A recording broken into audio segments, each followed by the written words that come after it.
Malawi Today.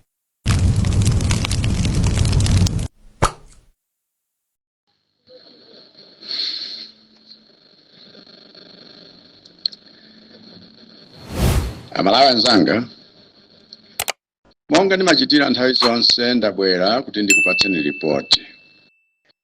Ripoti ya zinthu zimene zachitika m'dziko muno, zomwe zikukhudza miyoyo yanu, komanso kayendetsedwe ka ntchito za boma.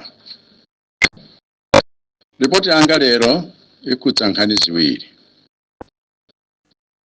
Nkhani yoyamba ndi ya mitengo ya fetereza yomwe ndabweretsa m'dziko muno kuti alimi mupeze fetereza otchipirapo koposa yomwe anthu ena osakufunani zabwino akhala akugulitsa pa mtengo wokwana 160,000 kwacha.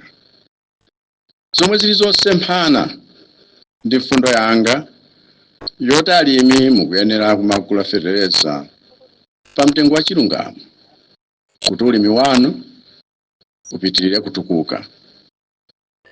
Nkhani yachiwiri ndi yakapezedwe ka mafuta a galimoto ma filling station athu, kuti mudziwe zomwe zachitika kuti sabata ino mafuta asowe komanso zomwe tachita kuti tithane ndi vuto limeneli.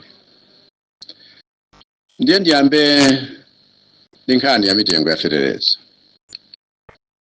Monga nonse omwe muli alimi mukudziwira, ulimi ndi nsanamira ya chuma cha dziko lathu.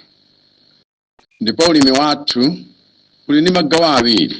Gawo loyamba ndi ulimi wa chakudya cha pakhomo, kapena kuti smallholder farming, omwe ndakhala ndikuthandiza ndi fetereza wa Affordable Inputs Program AIP. Gawo lachiwiri ndi ulimi wa business, omwe pa chizungu amati commercial farming. Magulu awiri a ulimi onsewo wakhala ukuzunzidwa ndi anthu ogulitsa fetereza pa mtengo wopweteka, zomwe kafukufuku wathu wapeza kale kuti ena amakhala akupangira dala mogwirizana mchipani china chotsutsa pofuna kumenyana nane nkhondo kuti alimi muzili chakwera kudulitsa fetereza, pamene zoona zake nzoti iwowo akudana komanso kulimbana ndi programu yanga yokugulitsani fetereza mochipa. Ndi analumbira kuti athana nane. Iwowa akudana nayo programu yangayi yogulitsa fetereza mochipayi chifukwa akudziwa kuti ikapitirira programu imeneyi zaka zina 5 ndiye kuti iwowo zoti alemere posautsa alimi siziwayendera. Ndiye kuti mudziwe kuti tili pa chinkhondo ndi anthu ofuna kupha ulimi m'dziko muno. Chipani china chotsutsa changomva kuti lero ndilengeze mitengo ya fetereza ochipa, kalekale athamangira kwa atolankhani kuti athiremo phulusa mu ufa omwe ndakukozerani inu Amalawi. Tikamatiro m'dziko muno muli anthu omwe dzikoli sakulikonda, timadera zimenezi. Komano ngati anthu amenewa amayesa kuti ine ndisiye kukubweretserani fetereza ochipa chifukwa cha mchitidwe wawo olimbana ndi ine, lero ndimatilengeze kuti anthu amenewa auponda chifukwa ine zomenyera nkhondo ino alimi sindidzasiya.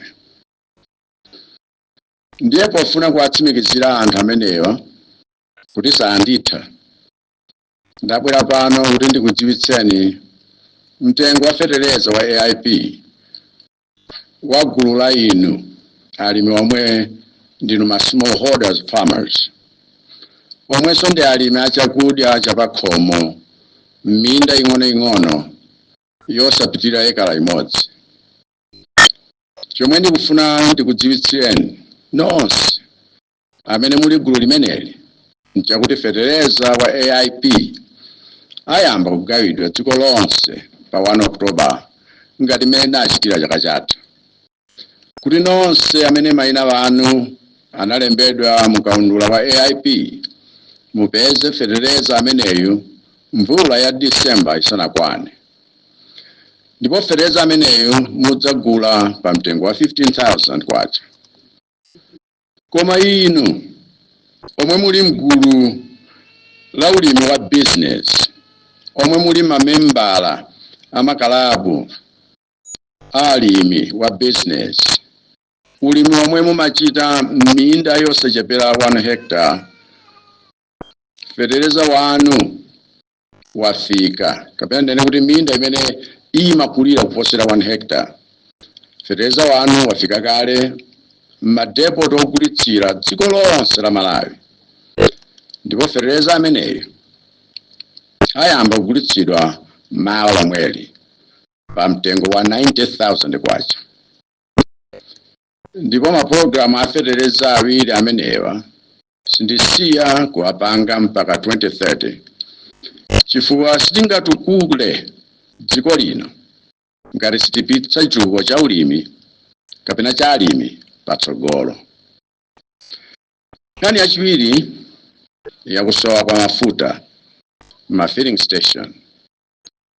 Mafuna mudziwe kuti nkhani imeneyinso ni nkhondo yayikulu yomwe ndili kulimbana ndi anthu ochepa omwe akhala akugulitsa mafuta modula kuchokera maiko akunja, chifukwa anthuwo akudana ndi programu yanga ya government to government yomwe ndakhazikitsa kumayambiriro a chaka chino kuti tizigula mafuta direct kuchokera kwa maboma akunja, osati mwakudzera mwa madobadoba omwe amakhala pakati kuti azitigulitsa mafuta amodula. Ndiye mafuta wayamba G2G ndi aja okwana 48 million liters omwe anafika mu July, omwe tinagula pa mtengo wa $27 million kusiyanira natu ndi mtengo wa $40 million.